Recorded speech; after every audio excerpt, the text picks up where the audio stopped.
Survival Guide. Hello and welcome to the Homeschool Mom's Survival Guide. We are back with a new episode, and the reason for the pause was totally not because I forgot the name of our podcast either, in case that's what you were thinking. You might want to say your name in case somebody else is tuning in. My name is Amy Lucas. And I'm Lisa Jorgensen. It's definitely Amy Lucas who forgot the name of the podcast. And Lisa Jorgensen is the awesome one who did not forget the podcast. Yes! All right, so today we are discussing training up our children. And this is a subject I know nothing about. So Mrs. Lucas is going to tell us all about it. And then we are going to discuss. So sit back, relax, grab your coffee that's probably been warmed up 6 times already, and enjoy all of the knowledge Mrs. Lucas is going to impart on us. Take it away, Mrs. Lucas. I keep calling you Mrs. Lucas. Take it away, Amy. Well, so training up a child in discipline. Actually, it's training up a child comes from the Bible, Proverbs 22:6. Train up a child in the way he should go, and when he is old, he will not depart from it. So it's very conscious parenting in your children, especially when they're young, are like sponges. And they watch and do everything that you do. Correct. Do as I say, not as I do, which is something that my parents said a lot to me when I was young. Doesn't work very well. If you've met my oldest son, he is exactly like I am. And I have to get a lot better at constantly representing how we should be behaving, especially when we're in public or events. It's just at our home, we've always wanted them to feel comfortable just being themselves, and we kind of run. They're not necessarily feral, would you say, Lisa? Or would you say my children are feral? I would definitely describe your children and my children as feral. Okay. Absolutely, all right. they are So feral. my children are feral because In it a can't good go way. off of what I say, but it has to go off how other people perceive them. In a good way, though. Okay. What do you mean? They're not like out knocking off liquor stores or anything like that. No. They're feral, like country kids, feral. Oh, okay. So they're like, Yes. yeah, they're not like hood rats. They're like feral, but in a good way. I remember when my mom was still alive, and a few times, and mind you, really, literally, just a few times, they took us out to dinner. We did not take our boys out to dinner when they were little, like at all, because they were idiots. I mean, just crazy. They were crazy. I had 2 boys, 18 months apart. We didn't go to restaurants because restaurants are where other people go to enjoy their time there as well. And it was always difficult. And at our house, although I do have really strict rules if we are eating at the dinner table, the actual dinner table, we do have fairly formal rules. But we don't always eat at the dinner table. Not even every Sunday do we eat at the dinner table. And that's something that I want to change and I want to do more. I want to make it that every single Sunday we have a meal at the dinner table. That's a good idea. Normally during the week, I will admit, we are eating in my living room. I've got this 4 foot by 4 foot, it's called a blanket box that I built out of skid wood. It's huge. When the kids were little, they could open it up and you can literally hide in it, but it literally fits every single blanket in our home folded up in that blanket box. And that's what I wanted, because we always had blankets everywhere and it drove me nuts. I just wanted one place to be able to have them. But the boys can open it up and it's kind of facing the TV opened up so they can sit in it and they can watch TV and they can have a snack, whatever. So we're a little more informal on a regular basis, and we don't, but my parents lived at a country club, so they have different rules. More formal. It's very formal. All of my children, Bailey only went down there one time, and that's a whole different story as to why he wouldn't go down there, but there were very different rules. My mother had she had a whole other wardrobe for my children when they were down there, because she felt they needed better clothing when she was with them, which is fine. Gotcha. I could have cared less. I didn't care. But I also don't care that my boys take their socks and they shove them all in a drawer and they never pick out matching socks. Ever. My boys' socks are never matching. I'm lucky if Sebastian's wearing both of his socks, if he doesn't take like one of mine and one of his. Okay. I've just always kind of been of the school of thought that what difference does it make? Now I get it if you work in like a formal environment where you're supposed to, I don't even know if they do that anymore. I'm dating myself because the formal environments I used to work in, women were required to wear nylons or dress socks. Okay. And men wore slacks and dress socks, whatever. Men could not wear sandals.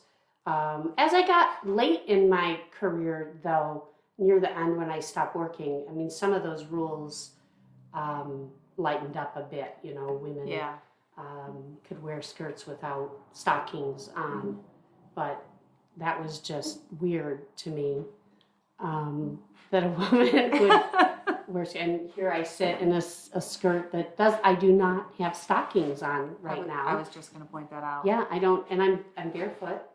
Yeah. Yep. So some of the disciplines, I don't know what changed. Now we have many friends in the homeschool community, and I think at least to me, it's fairly obvious which ones started training their children up right in the beginning. Yeah. And think about that. Think about some of the children that come through in our classes and that come to our group. Yes.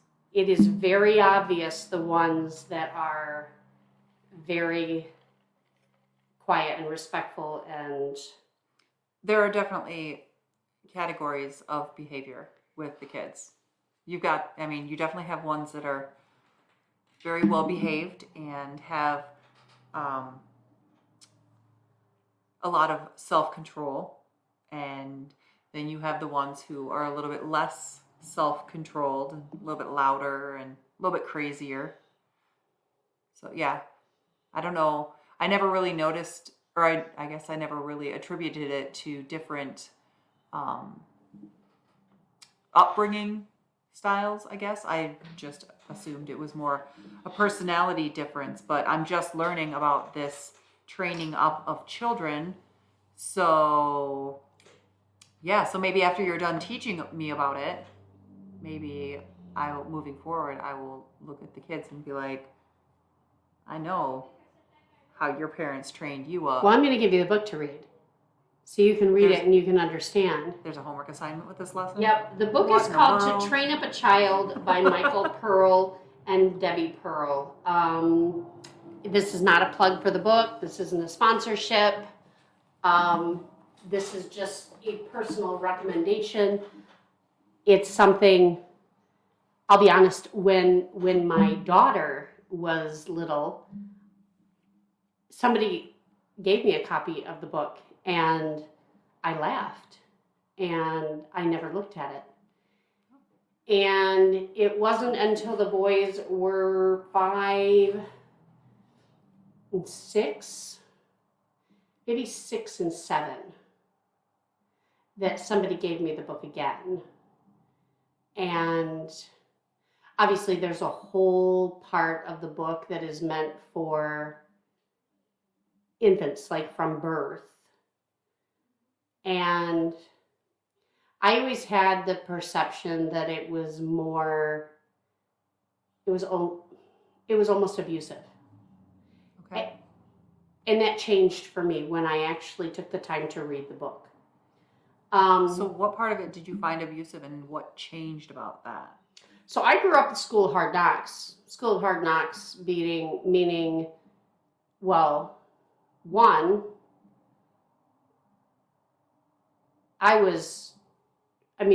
we had total freedom when I was a kid. And the 70s, we were going sun up to sundown. My parents rarely knew where we were at. When the porch light came on, you had to go home. Outside of that, Stay out? You needed to be back before dark. If Dad whistled, and my dad had the loudest, like put your fingers in your mouth, yes, right? Yes. Kind of whistle. Uh-huh. If you heard that, you knew it was too long. You were in trouble by that point. Uh-oh. But you know that I don't know if the are the struggles that we deal with in today's society worse than they were or back then, or do we just know about them more because of social media platforms? You know, everything is instant. I guess, you know, when and not to throw in another topic in, but when they talk, the child trafficking. Yeah. Like that was never something I even heard of until I was an adult. Yeah. Period. Well into my daughter's life was the first time I heard that term. Now, there were kidnappings, mm-hmm. for sure. Yeah. But I had never heard of, a child trafficking ring. And recently I just heard that it has surpassed the drug ring, meaning yikes. Drugs aren't what you need to be, aware of. But the point is, we had freedom because we didn't worry about that stuff. Nobody worried about that stuff. Yeah. When my brother turned 12 and I turned 10, during the summertime when my parents are at work, we stayed home. We're just home all summer long on our own during the day. You know? Yep. Thursdays we got McDonald's because Mom went and played golf, so she'd swing home from work quick, get McDonald's. I knew Thursdays were always McDonald's. And she'd go play golf, and then we were on our own. Yeah. It wasn't a big deal, I didn't think. I know my parents, they did spank us. Mm-hmm.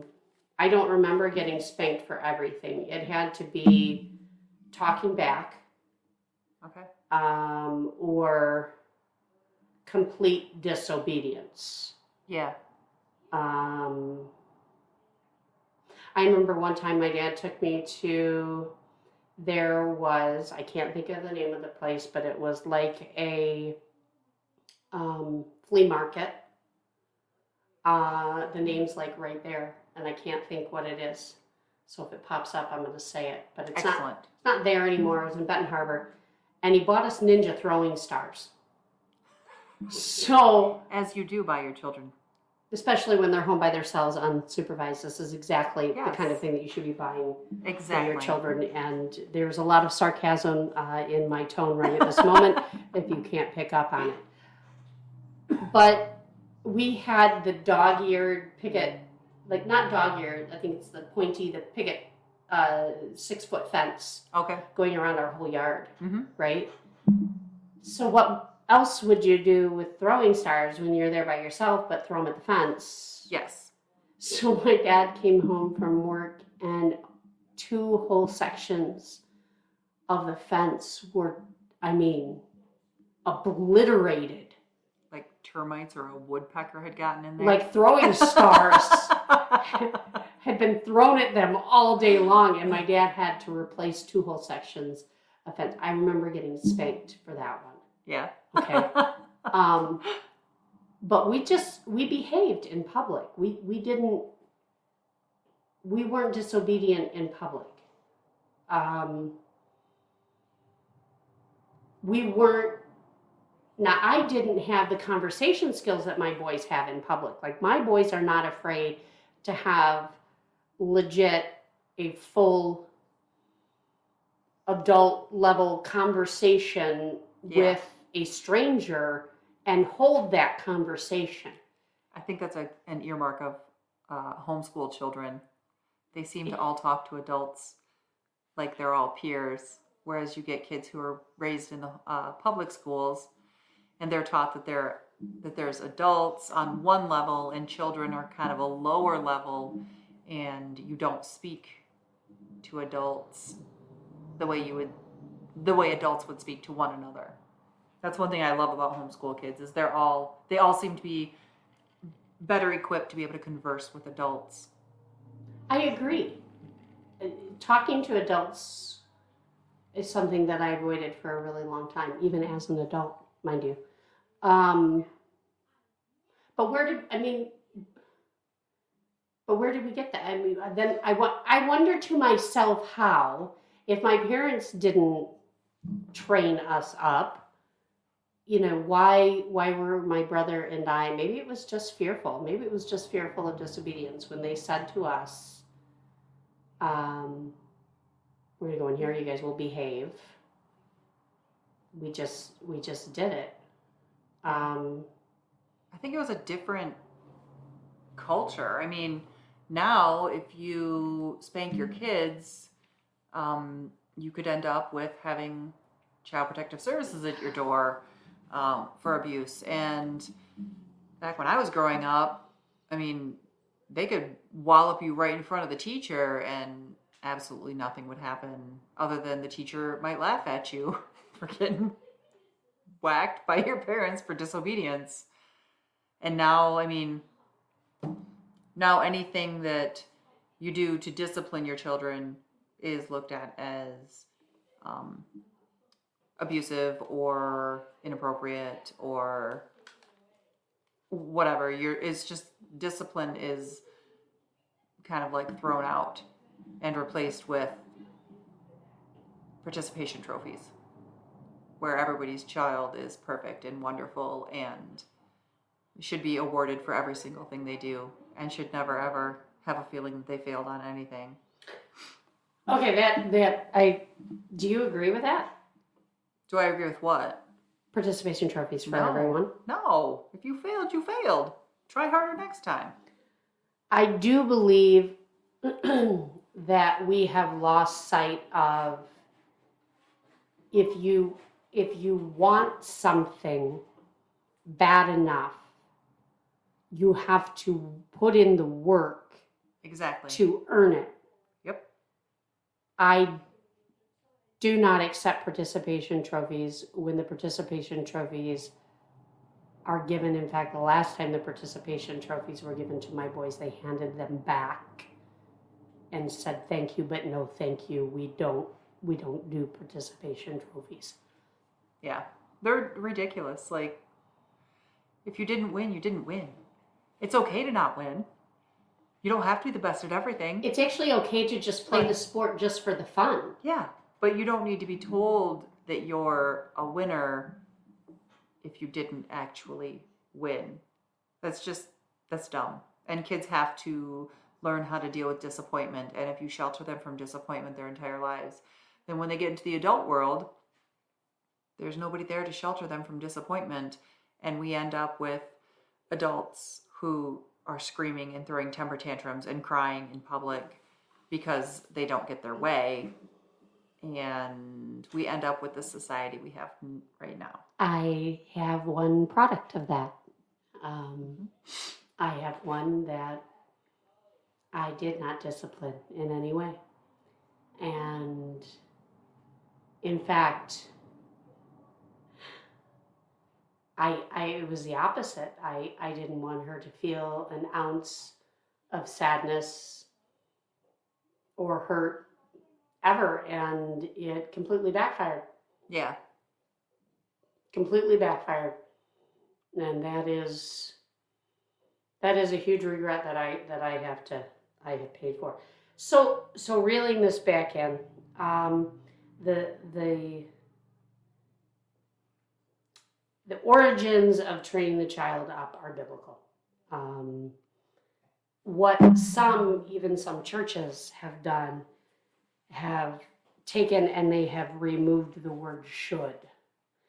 And they take it and they turn it to train the child up in his way, and he will not turn from it when he is old. Okay, so instead of God's way, train the child up in the way that the child is. So like his lowercase h versus his uppercase h. Yes, not Gotcha. God's way. Yeah. Like just training the child up to be exactly who he naturally is, period. Which that could, I just had a epiphany that could apply to why some of these parents are allowing their children, transgender warning, to Trigger warning. yeah, trigger warning. We're about to get canceled. Hold on. Go ahead, Amy.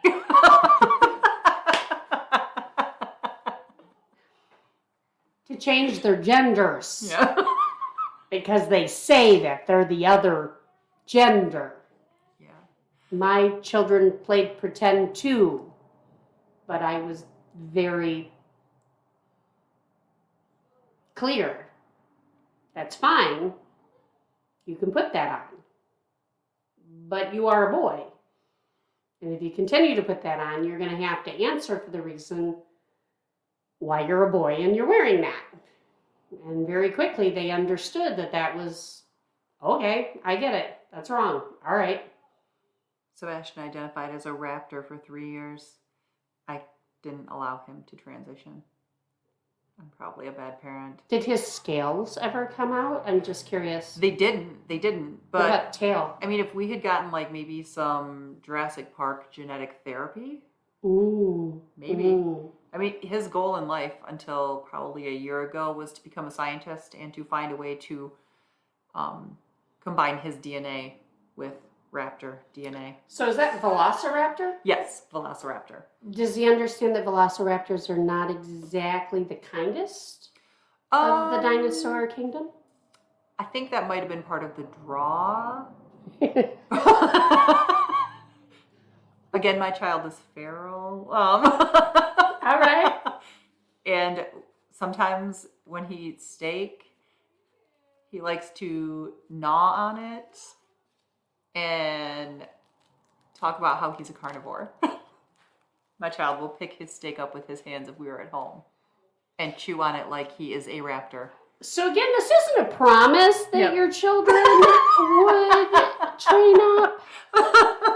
This is just a discussion and simple way that's out there that has been very popular.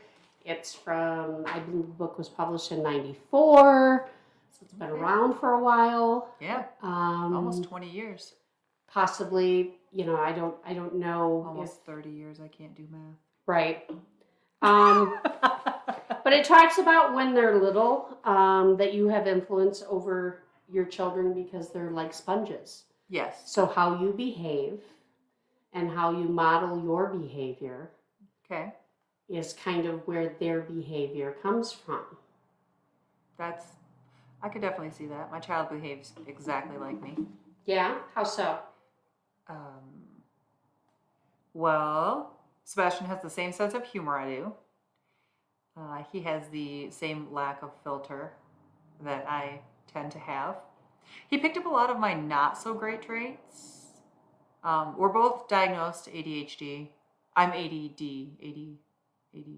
I don't know. Yeah, I'm adult ADD diagnosis. He's childhood ADHD diagnosis. And we both have the poor impulse control and the lack of focus along with the hyper focus. So he acts just like me in those. He's got the same sense of humor as me. So things that I find absolutely hilarious that my husband just stands there and shakes his head. Like, that's not funny. You're just dumb. My child does the exact same things and also finds himself to be absolutely hilarious. My child makes up theme music around the house. Okay, I make up theme music around the house. That's because you act just like us too. So we have theme music. I'm pretty sure everybody does that. They just maybe aren't as willing to admit it. Yesterday we were grocery shopping and Sebastian got bored and he had a huge ninja fight from one end of the aisle to the other and back again. And he was getting a little bit loud, but there weren't that many people in the store. So it wasn't like he was disturbing anybody. And apparently my husband was getting ready to tell him to knock it off and to just walk next to the cart and be normal. And I yelled out, "Sebastian, watch out, they're behind you." So he spun around and continued his ninja fight. And my husband was like, really? Really, that's how we're doing this shopping trip? And I was like, this is why we don't bring you with us. But yeah, so Sebastian and I are awesome. And my husband's boring. That's the moral of this story. So Ephesians, we're taking this biblically, Ephesians Moving on. 5, 1 through 2, be therefore followers of God as dear children, and walk in love as Christ also hath loved us, and hath given himself for us an offering and a sacrifice to God for a sweet-smelling Savior. And then the other would be Matthew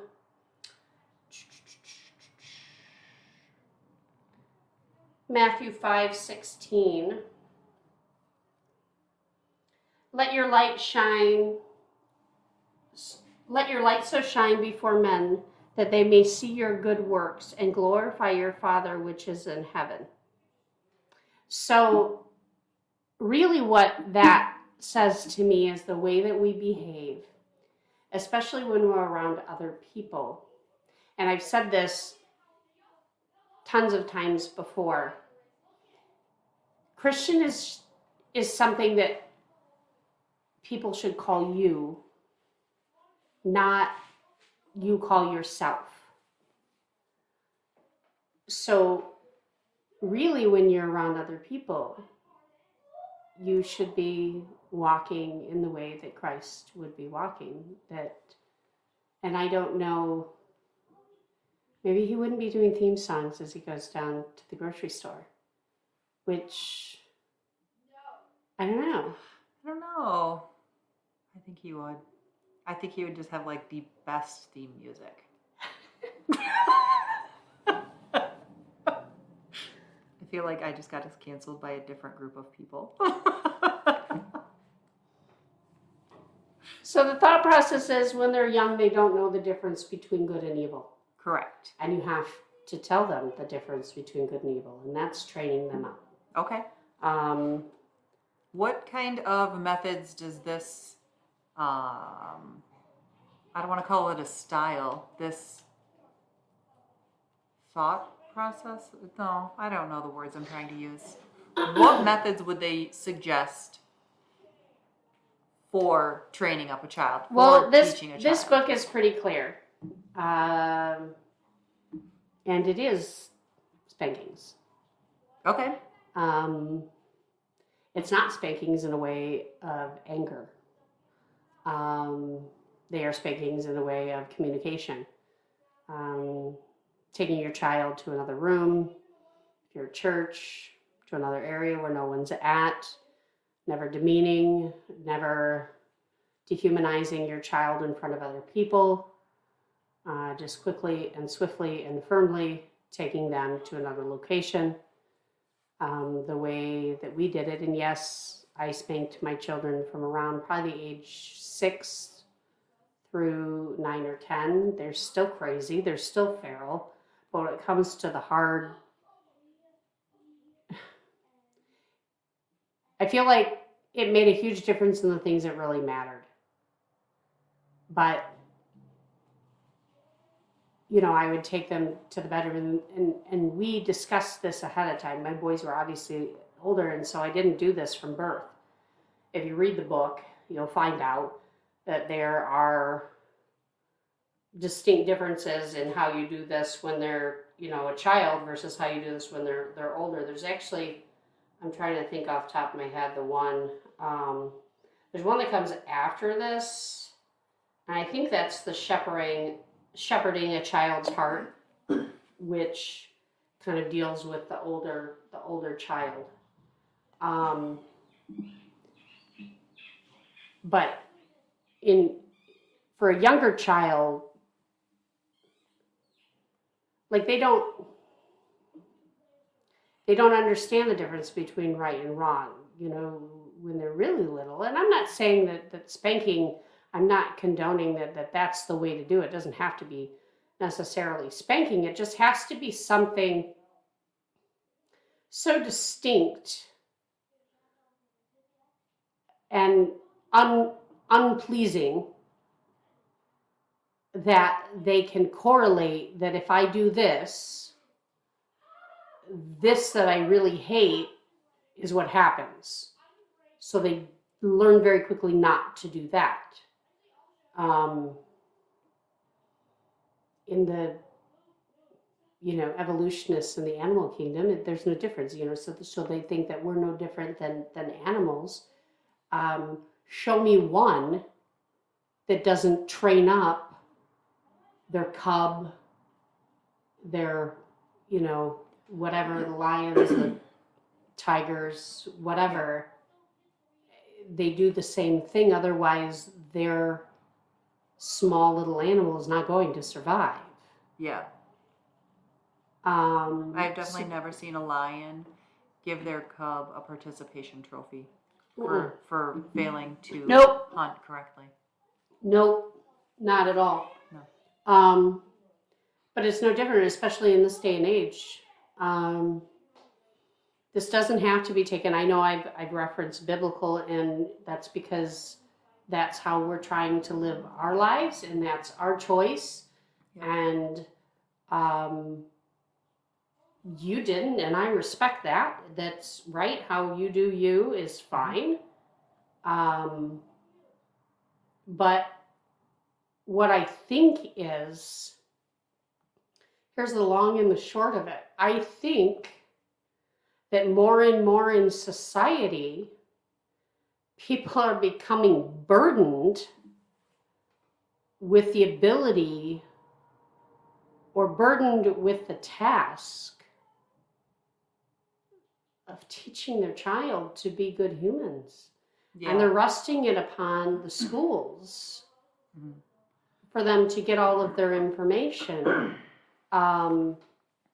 They're even talking about now public schools, so that to start them even earlier than kindergarten in the public school. So like, you know, you would normally take them to preschool at 3, preschool at 4. Yeah. So those would be public school. So, all right, let's say 3 years old, you start sending your child all day to public school. You no longer literally have any influence, because majority of, this is going to sound bad when I say this, but majority of adults don't get off of their social media and their electronics long enough to actually interact with their children. That's definitely true. Our society has a problem with that. They're not teaching their children about God. They're not teaching, they're not giving their children reasons to feel self-worth And man, I don't know. I think I might have just gone too deep there. So they say that this is like learning to ride a bike. That hold on a second, I'm going to bring up. So Deuteronomy 6:5-6. And thou shalt love the Lord thy God with all thine heart, and with all thine soul, and with all thy might. And these words which I command thee this day shall be in thine heart. And then if we go on to 7, and thou shalt teach them diligently unto thy children, and shalt talk of them when thou sittest in thy house, and when thou walkest by the way, and when thou liest down, and when thou risest up. That is what isn't happening in the households today. You're not talking about God when you wake up. You're not talking about God when you go to sleep. Yeah. You're not talking about God at dinner time. You're not taking those opportunities to have those one-on-one conversations with your children on a consistent basis and training them up. So, regardless, in my humble opinion, if you are absolutely hardcore on, disciplining your children from, birth, and you get them to mind well at church and sit still and not move, or if you're the type of family that kind of goes with the flow, or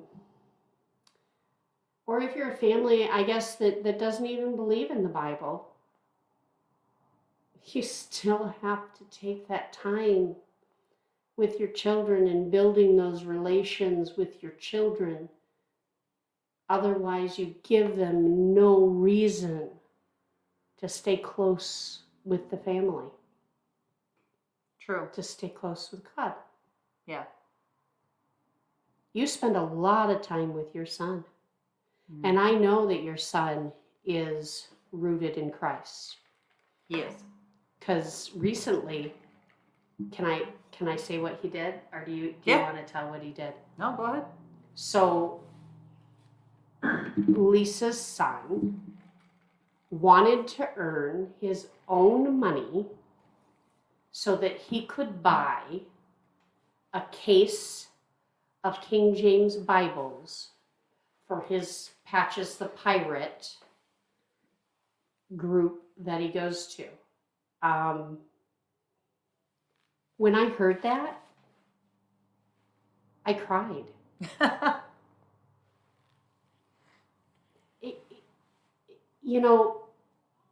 When I always knew about God as a child, I did, but I never had that personal connection. Yeah. I knew he was real, Yeah. But your son is crazy. Yes, he is. Absolutely. Absolutely crazy. But his spirit is rooted in Christ. That is so obvious by the decisions that he makes. He has a good heart. We just have to learn to rein him in a little bit. He's very strong-willed, which is good. Yep. We just have to make sure that he is using his will side by side with God's will, and not trying to overpower God's will with his will. Which, I mean, I think is a struggle a lot of us have, but that is the struggle. Yeah, the stronger-willed the individual, it seems like the harder it can be to rein them in and to get them to submit to God's will and to submit to that authority and to realize that God's will and God's plan is the best way to go, that is going to be the most beneficial for you. And that even though you want to do something right now, that may not be the best plan for what you should be doing. Because God will give you what you need, not what you want. Exactly. And people mistake when they say, well, I'm praying, and he's not giving me what I want, or he's not answering my prayer. Mm-hmm. No, he actually always answers your prayer. Yep. It just may not be what you wanted the answer to be, and that's okay. Yep.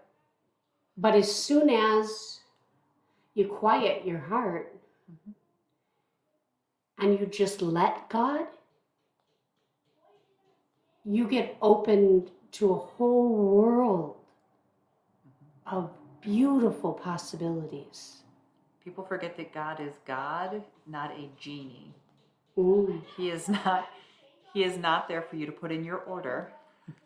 He is not Burger King. You cannot always have it your way. So, and for the record, you might be hearing our children in the background because they're playing in the living room. there is a closed door between us and them, but they're kind of loud. But we are real moms Yes. with real children Yes. right now. Still not feral. Graduated, umpteen years ago in giving advice. True story. What you get with our podcast is our real thoughts and opinions right now as we are knee deep in all of this. We're right in the middle of the war. And full disclosure, we might not have the right answers. We might not give you all of the options, but we're going to give you what's worked for us and what hasn't worked for us and our thoughts on changing. I know there's more that I need to do. Today, when my boys, and they were driving me nuts this morning, like, seriously, they were driving me nuts. And I had escaped and gone to another room, and then I went outside, and they followed me. I was trying so hard to not lose my temper, but my boys are 18 months apart. And they do fight.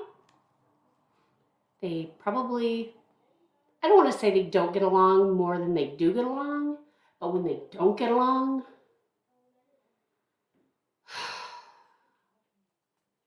everything is up in the air, because in our house, we live in this log cabin and it's really open. Mm-hmm. And so you can hear everything. So I made them both read Matthew 18 today. And it was interesting. It was really interesting how their spirit changed after they read Matthew 18. Nice. That's awesome when it has like that kind of immediate effect. Yeah, their whole tone changed. And even Morgan, he's working really hard to not yell for the rest of the day at his brother. Nice. That's a tall task when you're learning to walk away instead of engaging. When you're in the middle of growing up with a sibling, that can be a huge accomplishment to try to not let every little thing get under your skin and to not overreact or freak out or yell at them or... I agree. Yeah. I grew up with an older sister, so I know how hard siblings can be and how hard it is to not respond and react. But I was the younger, so I had to be far sneakier about reactions, which we won't talk about because we're not going to introduce that in case there are any kids listening.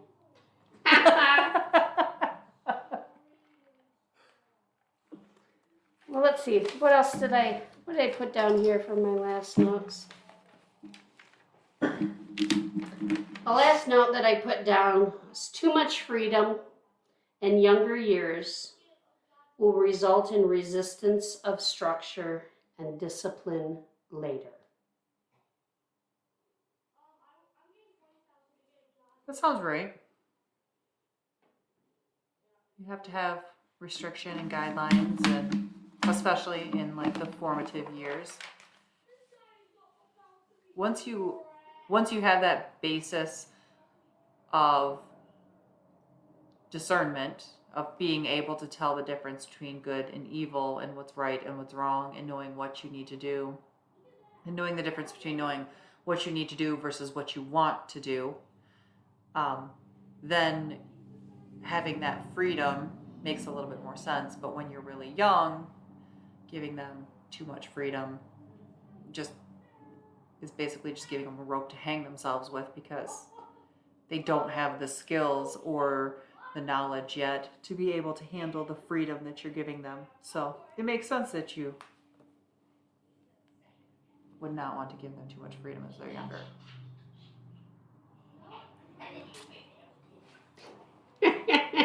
Sorry, we're laughing at our children that we can hear in the background. So It was like perfect timing. I stopped talking and there's just like this cackling from the other side of the door.